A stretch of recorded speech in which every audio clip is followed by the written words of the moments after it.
SDG Action Zone? How many of you have posted? I want to see hands. That's like 10%. Again, if we're going to win this decade of action, the action starts now. We want you to post using the hashtags #ActForSDGs, SDG Action Zone, and For People for Planet. Hundreds of millions of impressions have already happened across those SDG hashtags, and so we need your voices to be raised too, because we are bringing the world to the UN and bringing the UN to the world. Look at you guys. I love it. Now it's time for some Shark Tank action here in the SDG Action Zone. We're going to hear 4 new youth-led ideas pitched to an intergenerational panel of judges. So talk about living our values, right? The session is titled Youth Know Best, the generation with the genius to achieve SDG16, and it's got 2 of its own special moderators. From Restless Development, Faith Kaoma, and from Accountability Lab, Musa Kondo. Please give them a huge round of applause. How are we defining huge here in the SDG Action Zone? Huge round of applause. Thank you so much. That wasn't loud enough. Can I get a louder round of applause, please? Woo! This is just to prep you that this session is going to be fun. So buckle up and enjoy the ride. Hi, everyone. My name is Faith. I'm from Restless Development, and my co-host, Musa Kondo. I'm from the Accountability Lab. And thank you so much for coming and joining us today and listening to the most brilliant young minds on how to achieve the SDG 16. So they will be telling you the ideas on sustainability, the innovation, all these things, and we'll have honorable judges with us today to give feedbacks, and also the audience to tell and give positive and feedback on what they want to do and how you can support them the most as we are here. Great. And also the winners will receive mentorship and support from the judges and also from hosting organizations. And the ideas will be promoted online, which is to spread the word and also to have increase the impact of their work. So without wasting so much of everyone's time, allow me to welcome the judges. First up, we have Gilberto Duarte from the UN Office of Drugs and Crime. Give him a round of applause, please.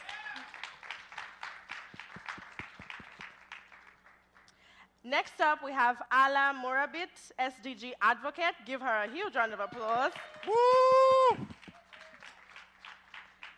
And finally, we have Rosario Del Pila Diaz. Please give her a round of applause.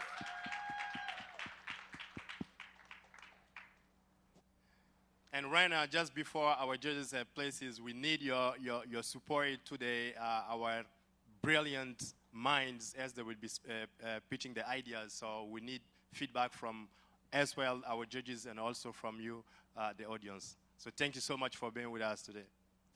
Thank you. So now we will invite our pitchers. And first up, we have Elisa Chasman. Give her a round of applause.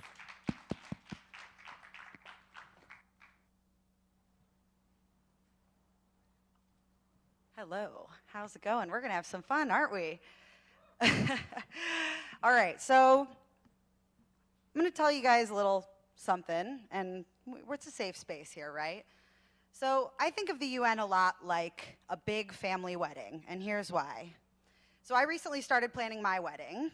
I just have to find a guy to marry me first, but working on that. No, just kidding. I found him, but he exists only in my imagination. No, for real though. So we recently started planning our wedding, and we're doing all this stuff for it, and the big question comes up. Do we want kids at our wedding or not? And I love my fiance's nieces and nephews, but do I really want a smelly child ruining my wedding, or our wedding? It's our wedding, not mine.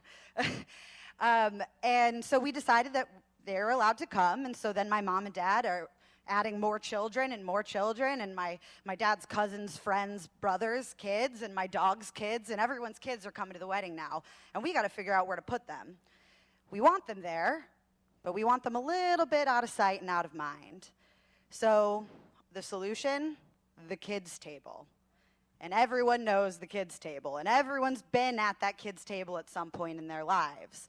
And I know the kids' table very well because I sit at the kids' table every day. I run an organization called Unite 2030, and we work to empower young people to develop solutions to the world's biggest challenges. And we sit at the kids' table because we're sort of at the wedding, and people keep talking about how we need to engage youth and we need to empower youth. But, you know, we're only really there because mom and dad said we should be there, and we can sit on the side and entertain ourselves. So we operate a lot of the time in this kids' table of trying to empower each other, but not getting the support that we need from people who have power and influence that can help us to accelerate our ideas. So at Unite 2030, we run regular Innovation Lab hackathon-style programming. So we bring 100 people from all over the world online together for 48 hours straight. It's way too long to look at a computer. Do not recommend it. But they work in teams for 2 days straight to develop a solution to the Sustainable Development Goals, SDG16 included in that. And it's great and it's wonderful, and we've learned a lot from running these virtual summits, but we're not getting the support we need from outside. So they leave our summits and they go, what next? And I say, good question. I'm still trying to figure it out for myself. And what we need to do is, instead of having a separate kids table and a separate adult table, allow the space for us to all sit at the same table together. And so as we're growing, we've realized that we need to create a space that allows that to happen. So we're moving away from offline and moving to in-person. And we've been working on this for a long time. How do we bring in other people to help us support initiatives that are born from young and energetic ideas? And so next year, we're taking our efforts offline and into a summer camp in upstate New York for a 6-day summit called Camp 2030, where we'll spend 6 days. It's a 6-day extension of our existing framework to empower youth to achieve the Sustainable Development Goals. And this time, instead of allowing the young kids to come out from the kids' table to shake their butts on the dance floor for a little bit and then go sit down, we're all going to be on the dance floor together, working together to achieve the SDGs. So we're bringing stakeholders, investors, people from the UN, people from potential partnerships, and we're going to all do it together. And I'm incredibly amazed at the work that our generation does despite all of this adversity that we face of not being listened to, and the passion that we all still have for achieving SDG 16 and beyond, because we do this because we care, and despite the fact that sometimes it feels like no one's listening to us and we're entertaining each other and we're sitting on the side, we're making huge efforts, and we deserve to be listened to, and we do deserve a seat at that table. Not at our own table, at the table, the decision-making table, the table that allows impact to happen. And I'm really excited for the upcoming future where we can all do this and shake our butts on the dance floor together. So thank you so much. Thank you so much. Thank you so much. Yeah. Thank you so much for this beautiful presentation, and only 4 minutes, I remind you.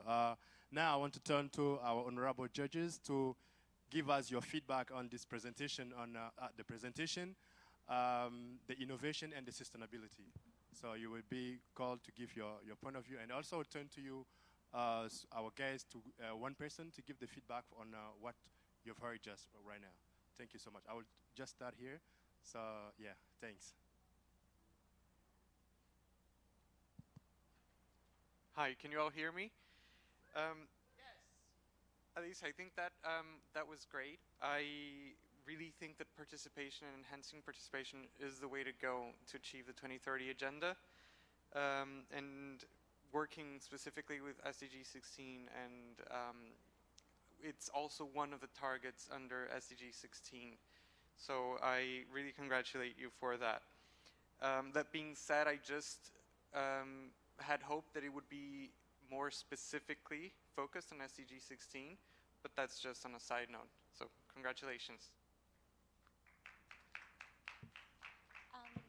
I really want to congratulate you for what you are doing. I have heard about Unite 2030, so that's great to see you and know more what you are doing. I think on regards of the presentation, I do agree we need to make more clear the links in between the idea or the proposal with the SDG16, and maybe you can also explore the targets. So maybe you can point one or two specifically. And also, I guess, on regards of the presentation, also it's important when we do pitching, you know, we want the judges and the public to know what we are doing at the beginning. I mean, you have the inspiration and at the first seconds, or, you know, and then we say what we are doing, because then sometimes when the time is very short, we focus on the other side of the presentation, and at the end, we are not able to say what we are presenting. So I will just change the order, you know, and put first your initiative. And I think it's a great idea because I have been also in the kitchen table, and, you know, for Christmas, we want to be in the big table. We want to even cut the turkey. So I guess it's very important. Thank you. I think it's great. I echo the other judges in that it's wonderful to increase participation. I'm going to be a bit more critical. I actually have no idea what you were asking us for in that pitch, because to be quite frank, I don't necessarily think the process ensures a lot of inclusion. If it's online, it means it's only accessible to people who are arguably speaking the same language or have access to technology and internet. And if it's in upstate New York, I'm assuming that's only available to select individuals. So I don't necessarily understand how inclusive this process is and how it doesn't simply perpetuate exclusionary conversations around the SDGs. So I would have appreciated that being included, just so I could understand really how you were addressing some of the pockets that other organizations weren't able to address or the UN itself wasn't able to address. Yeah, thanks so much, honorable judges. We'll take one feedback from the audience here, if someone wants to volunteer. Okay. Yes, Bill Graham, Rotary Youth for a Better World. I applaud that. We're looking to do the same thing. We're hoping to get 100,000 teams around the world to do exactly that. And I think it's incredible that you started that process, and you're maybe the proof that we've been looking for that it can work at a local level. And if we're successful in moving it around the world, that answers your inclusion problem. Yeah, thanks so much. Can I invite you for a round of applause for our pitcher and our honorable judges for this first round?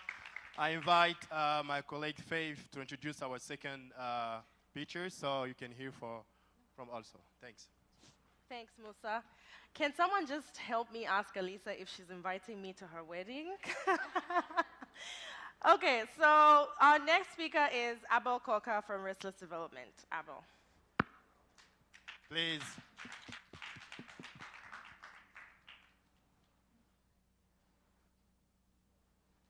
Hi everyone.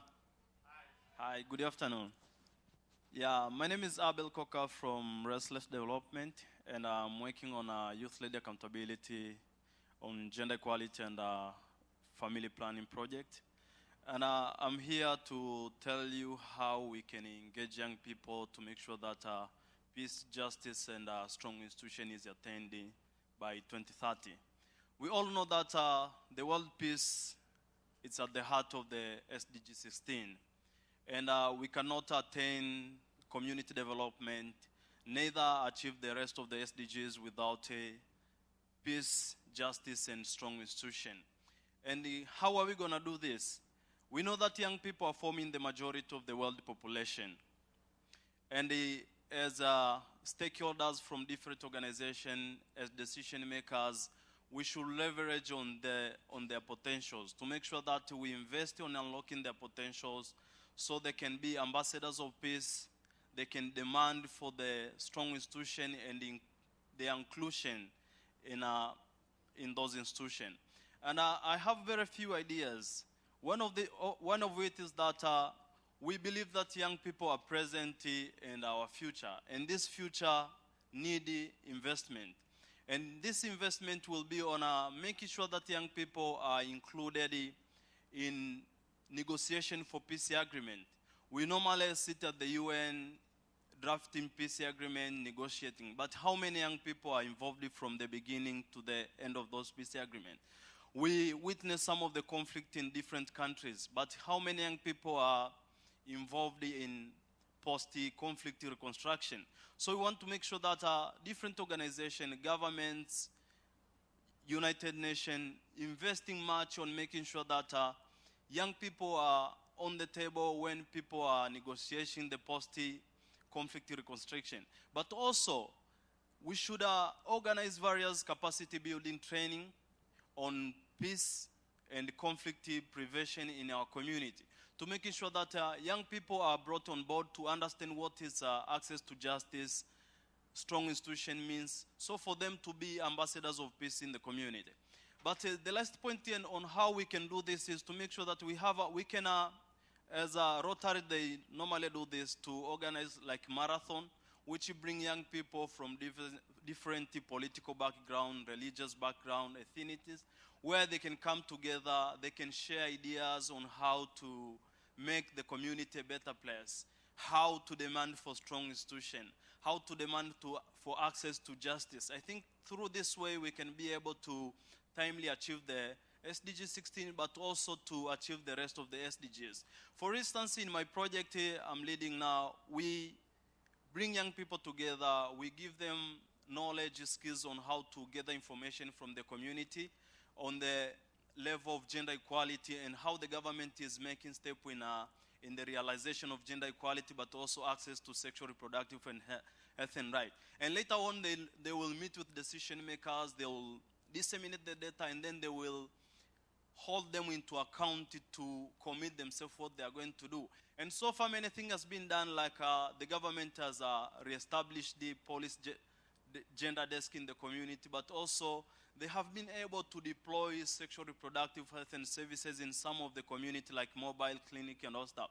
So this way, we can make use of the young generation to make sure that young generation does not only use as the source of bringing people to power, because politicians, they know the only way to use young people is when it's approaching to election and during election. No, we should use young people before, during, and after election. Thank you so much. Thanks so much, Koka, for your presentation. Thanks. Now I will invite Madame Rosario to start this feedback with about the presentation, the inspiration, and the sustainability of the idea. Thank you so much, Madam. Thank you. Well, I really share your thoughts and your aspirations. I think they are great. However, I think I'm not really clear on what is specifically the proposal and how you guys are doing it. So I think I will work a little bit more on framing, what we do, how we do it, and what we want to achieve. Because if we are presenting this proposal to other people, for maybe collecting funding, for getting volunteers, for getting allies, and so on, maybe we speak the same language. Yes, I have the same aspirations as you have, but I also want to know what is that proposal that is maybe, or is requesting the funding or the support of the volunteers, or etc. So I guess that is important, and including sustainability, because we say, yes, we do this is how we do it, but then how do we maintain this work? I don't know if maybe you work with partnerships, if you have a direct funding or anything. So that is also important, because then if you want people to invest in your idea, you also need to show them how this idea is going to keep going through time. So I do congratulate you and keep those aspirations going. Thanks so much, Madame Rosario. Now I want to invite Madame Ala to give the feedback on this, about the 3-point as well. Thanks. I think the aspiration is great. I didn't really understand the presentation. I wasn't really quite sure exactly what you're doing, how you're doing it, what your measure of success is, and how you would keep it sustainable. Abel, I think I echo the other two judges. I think that I very much like how you started with SDG16 and peace, justice, and institutions as being an enabling element to promoting the 2030 agenda as a whole. My only caution is that when you restrict the youth, peace, and security agenda to armed conflict and participation in negotiations, you leave out the majority of the world's young people who are not necessarily exposed to conflict situations. So this is something that you might want to consider to make it more inclusive and therefore more sustainable. Just think that the majority of, just as an example, the majority of homicides affect young people, not necessarily in armed conflict situations. So this helps it make more inclusive and also potentially more sustainable. So that's it. Thanks so much. Thanks so much. We'll take another point here, please. Okay. Yes, madam. Hello, my name's Susan Dolan. I'm a Google expert. It's going to sound controversial, but as we're here as SDG16, I want to know, what about the secret societies that live and that no one's really talking about, like, say, the Freemasons? In my hometown in Manchester, a young man was stabbed to death recently and left to die on the floor. The Freemasons basically managed to get the killer off, who's going to walk the streets in the next couple of weeks. It's because the young man, he was half Lebanese and half English, he came from a poorer part of town, and basically in Cheshire, they managed, with money and influence, because it goes right up to the Chamber of Commerce, they managed to get the killer off with it. The lad's name is Yusuf Maki, and if you research him, you'll find that the whole planet is basically going crazy because this is about money. Now, these secret societies are in our world, and I want to know what we're going to do about them. The Freemasons, the WASPs, the Illuminati, whatever you want to call them, they exist. And they are going to, if we continue with this, they're going to sustain themselves. So I just wondered what you think about secret societies that should not belong in society. Thanks so much, ma'am. Can you please give a round of applause for these feedbacks, please? Thanks so much. Thanks.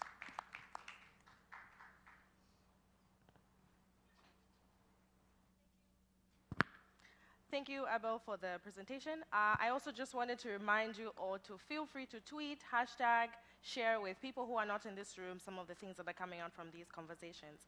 And to remind you that in as much as we have the judges here who will be voting and choosing who the winners will be, you also have a chance to vote. So take notes.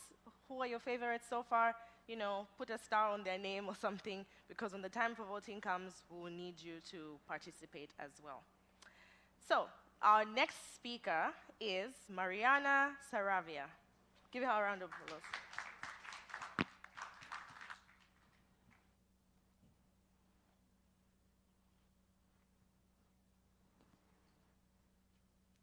Hello, good afternoon. So my name is Mariana. I'm from Brazil. And for some years now, I've wanted to meet people who grow and plant the food I eat. And so I went to the countryside of my state, Ceará, and the reality that I faced, their context was very hard for me. So as I was in the last year of my university studies, I decided to do a whole architectural and design proposal to help them.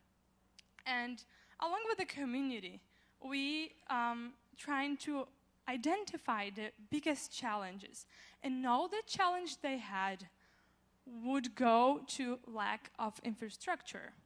And I don't know if you know, but family farming is really important for sustainable development, because a lot of farmers just migrate to cities because of the lack of infrastructure, their living conditions. And my city is the 5th of Brazil, one of the most violent of the country, and one of the most unequal of the world. So many farmers, they just give up. Even though they love farming, they give up. They cut the trees, sell the wood, move to the city, sell the land as well, and move to the city and go to the slums.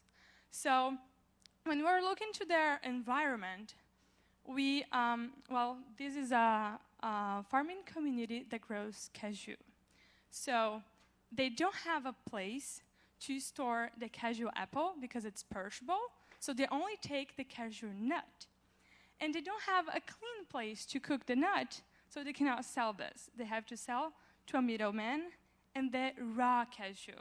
So they get paid 70 cents for a kilo, and the middleman gets $17 for the kilo of the cashew nut. So the venture, the idea is to renovate an old building in the community. So like we're not building something like from the zero, like we're using something that is already there. And all the architectural proposal is sustainable. Like we use solar panels, and we try to, all the demolishment structure we use for paving and everything. But the thing that I want to point out here is that with this renovation, we need $500,000. And with this space, they will be able to store the cashew apple, store the cashew nut. Throughout the entire year, they will have a source of income, because during the between the harvest season, that's when most of them give up and go to cities because they don't have another source of income.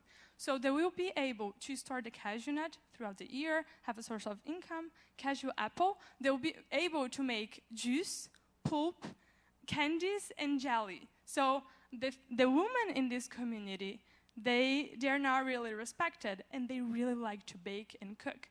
So that would be really good for them to empower the woman as well.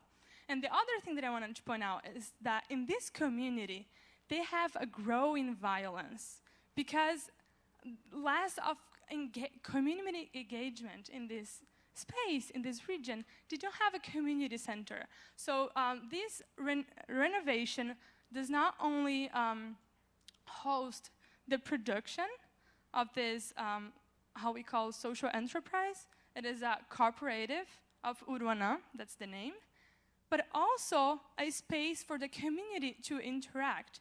And in this way, the kids will also appreciate, they will look for continuing in the countryside, because many of them like it, but they just don't see another way of staying there because they lack of infrastructure.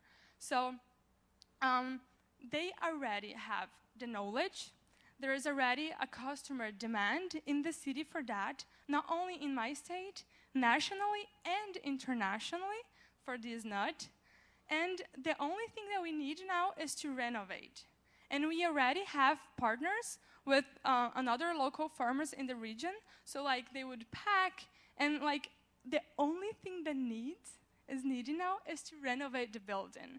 And we are looking for partnership, like people to invest, to support, because this is not only about strong institutions, about peace, violence, it is also about all the other SDGs. Poverty, hunger, economic growth, and gender equality, because these women, they're really, really passionate, and they suffer when they go to the cities. Thanks so much. I think the 4 minutes is almost done. So, yeah, thanks so much. Yeah, should I stay here or should I go? No, you should come. Thank you. Yeah, thanks so much. Okay. Yeah, can I write an applause for her, please? Thanks so much. We've heard a lot right now, so I'm turning to our honorable judges out to you to take the floor for your feedback again on the presentation, the inspiration, and the sustainability. Thanks so much. Mariana, at the onset, I think it was clear, at least for me, what you wanted to propose. I just think that the link to SDG16 was weak. If only it was indirectly related to violence. And I think that maybe because I'm also Brazilian, I might be a little bit more knowledgeable about some of these issues in that context, but I think that some of the links that you established between what you wanted and the effect it would have on violence were based on assumptions. So I think violence is always multifaceted, so to potentially address violence through one single thing is a little bit weak, but I think that at least the proposal was clear. Thank you. Yeah, I thought the presentation was really clear. I understood what you wanted. I understood why you wanted it. I agree, I didn't necessarily see the link, but I thought the presentation was clear, and your explanation for the sustainability was. You didn't really explain where the initial windfall of 500,000 would come from. So I think that was probably crucial. But aside from that, yeah. Yes, I actually agree on that term too about the link between what you do, which is amazing, with SDG 16, because yes, it's not about only one SDG, you know, we have other SDGs, but all of them contribute with the others, you know, they are holistic.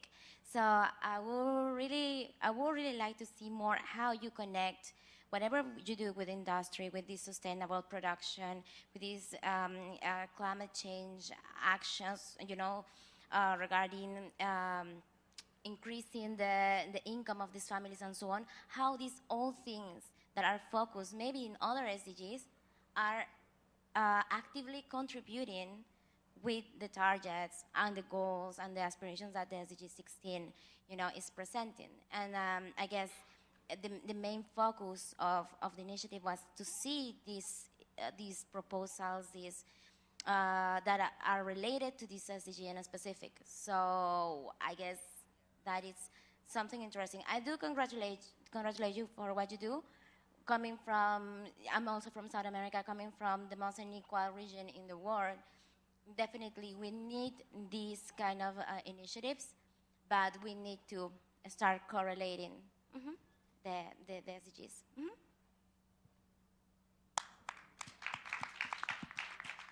Thanks so much, honorable judges. Do we have feedback from our audience? Someone want to add something? No? Okay, thanks so much. A round of applause for her, please, s'il vous plaît. Thanks so much, Mariana. And next up, we will have our final speaker for today, who is Hawa Liman. Please give her a round of applause.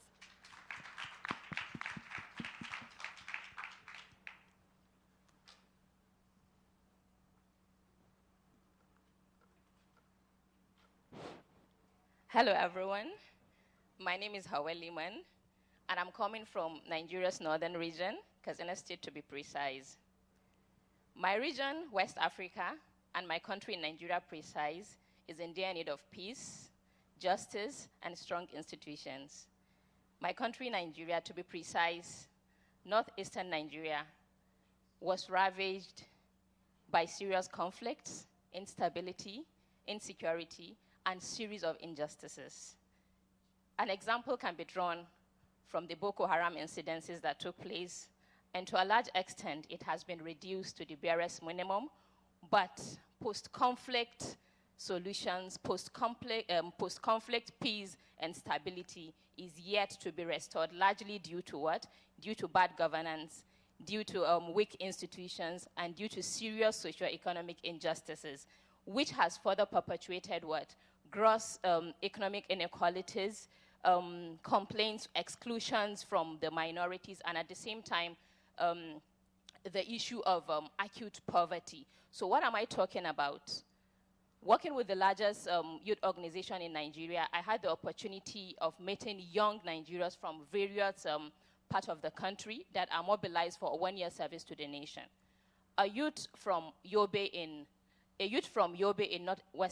northeastern Nigeria told me, "Ma, if not because of the love for my mother, if not because of my opportunity to have access to education, and if not because of the prospect that I see for a bright future, I would have fell into the hands of these Boko Haram recruiters."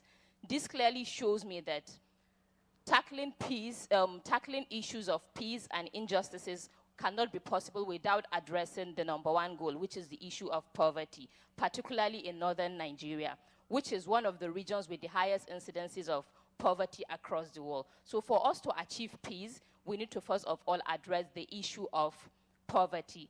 Secondly, for us to address the SDG 16, one critical factor we have to look at is the issue of leadership. I believe for us to have strong institutions, we need to have competent, capable, broad-minded, and leaders with utmost integrity. So the solution I prefer is the Inspire for Impact initiative, which is a youth-focused and youth-led initiative that is focused on inspiring, empowering, and mentoring youths for self and community development. How are we going to do that, or how are we doing that? We are doing that using three ideas in this model, which is looking at values, value reorientation, attitudinal interventions, and entrepreneurial mindset development. Why are we looking at our values and our attitudes? We're looking at our values and our attitudes because our values are the fundamentals, beliefs of a person. They are the guiding principle that dictates what we do right and what we do wrong. So when we're able to mold the right caliber of leaders, leaders that are disciplined, leaders that have integrity, leaders that are going to do away with corruption, definitely we're going to build strong institutions in Africa. When we talk about entrepreneurial mindset, we need to inculcate entrepreneurship education, entrepreneurship skills into our curricula so that we make sure that at the end of the education that we are giving students, they have something to fall back into. They're going to be gainfully employed, and they're not going to be without jobs. So this is what we've been doing, equipping youths with entrepreneurial skills through our entrepreneurship clinic. We also run a Mentorship for Greatness program, which is a platform that mentors youths, particularly women and youth in disadvantaged communities, because we believe these are the people that are easily gotten into by these people that are recruiting people to go into violence. At the same time, we run the youth circle. Nigeria as a nation is being faced with ethnic and religious conflicts, and working with this National Youth Service Corps, which is the largest government-owned youth agency in Africa, I have access to thousands of youths on a yearly basis from various parts of the country, which we sit together and we discuss the need for us to mutually exist as brothers and sisters, knowing fully well that conflict is not going to bring about the development of our country. Thank you very much. Thanks so much, Awa. Thanks so much for your presentation. Now I'm going to ask our honorable judges to give the feedback on the presentation, the inspiration, and the sustainability of the idea. I think that was excellent. The presentation was really clear. You explained what the problem was, why you identified that to be the solution. You looked at, I think, SDG16 and really the challenges in a very foundational way, not necessarily just sporadic bouts of conflict, but what really instigates and supports and perpetuates conflict. And you were addressing them in, I think, a unique way. I would have loved to learn more about how exactly that programmatically works, but I think that was a very, very good presentation. Thank you. Yes, I really like also your presentation, and I guess the contextualization you gave us and the background information was very strong, and I really like it. But I'm not sure exactly how you guys are working on this, like what are the things you are, like the steps, you know, or the process. I'm not sure about that. I know about the initiative, I know about the background that is great, you did a great presentation, but I'm not pretty sure about how you're doing and how it sustains through time. Mm-hmm. I agree with the fellow judges. I think that it's absolutely important that you link SDG 16 and 1, which is to end poverty. I think actually in your proposal, although you were focusing on 16, I could also understand a mutually reinforcing relationship between addressing poverty as well as corruption. So I think that's important. I agree that it would have been better to understand a little bit more in concrete terms what exactly you do, but I think that it was an excellent presentation. Thanks so much. Round of applause for Awa and our honorable judges. Madam? I was just joking with Musa that is it just me or Hawa looks almost like the Deputy Secretary General? And I was like, oh, is it just me? And he was like, no, I also thought the same. So now we've come to the end of the Shark Tank. And I'll ask the judges to just quickly put their ideas together. Who do they think they want to award? And then turn to you guys, the lovely audience. We're going to do a little bit of an exercise. So When I mention the first speaker, then you will clap our hands. And the second speaker, then we'll clap our hands based on the person who you think deserves to take the day, like to win, right? Does that sound fine? Awesome. So the first speaker was Elisa. How many of us think Elisa needs to win this? Woo. Cool. The second speaker, Abel Coca. How many of us think Abel needs to win this? The third speaker, Mariana. How many of us think Mariana needs to win this? And our final speaker, Hawa. How many of us think she needs to win this? Are you not influencing the judges? Maybe she was influencing them. Maybe she was influencing them. Anyway, I know our honorable judges have the point. So thank you so much for contributing to this. So now we pass to our honorable judges for, So our decision, we congratulate all the presenters. That was great, and keep doing the job you are doing, because that's what we need. We need actions, okay? Because of the way of the presentation, how deep it went into the links with SDG16, and the effort this person put on sharing with us what she was doing, we chose the last presenter as the winner of the competition. Oh, thanks so much. We invite Faith. Just come on stage and just... Yeah. Please, we need to give join all us of them a round of applause to commend them for the work they are doing. Please, come and join us. Awa, please. So as we mentioned at the beginning of this meeting, is the winner will receive a lot of support for the organization's Restless Development and Accountability Lab on supporting them on what they're doing. They are all our winners today.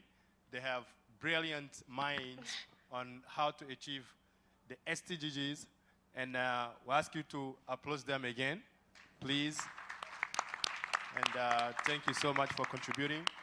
And you can shake hands with our honorable judges, please, for their hard work. Give them a round of applause.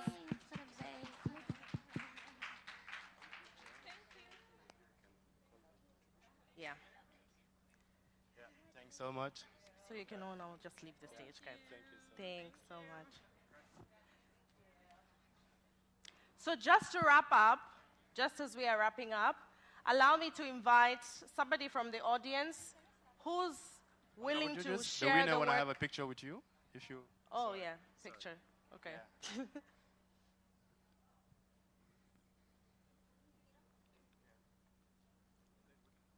Oh yeah. Oops. Yes.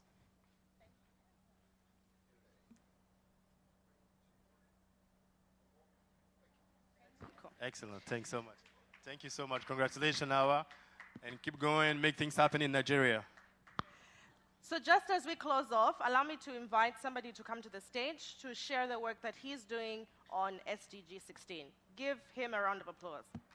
It's a great contribution. Thanks so much.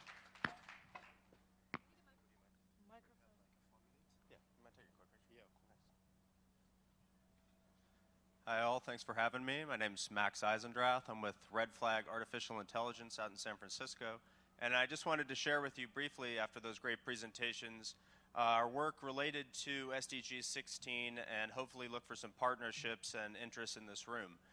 So Red Flag builds a social understanding platform and core technology that allows for searches based on keywords, locations, and platforms to determine what certain demographics or the public as a whole is feeling on any given topic at any time and predict responses into the future.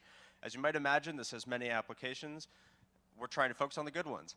The good ones mostly have to do with SDG16, and I think there are two core concepts there that are relevant and might have some partnerships in this room.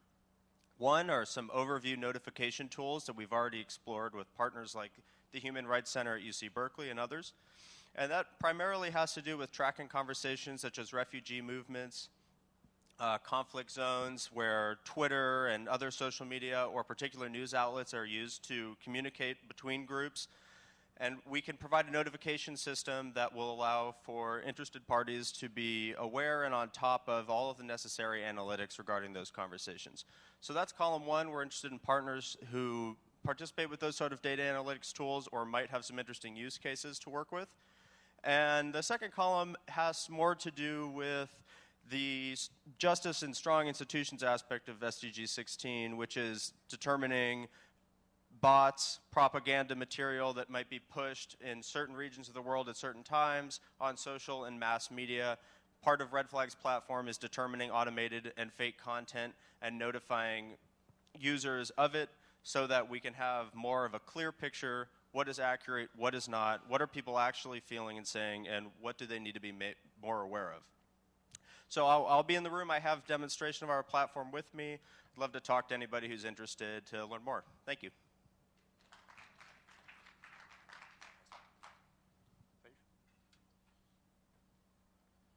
Yeah, thanks so much for your contribution. And we want to thank you so much, our audience and the honorable judges for joining us today, and our pitchers for the brilliant ideas from all around the world. And yes, Faith. Yeah, just to close off, I just want to say thank you, everyone, for coming, and thank you so much for being a part of this event. Have a nice day. Thanks so much.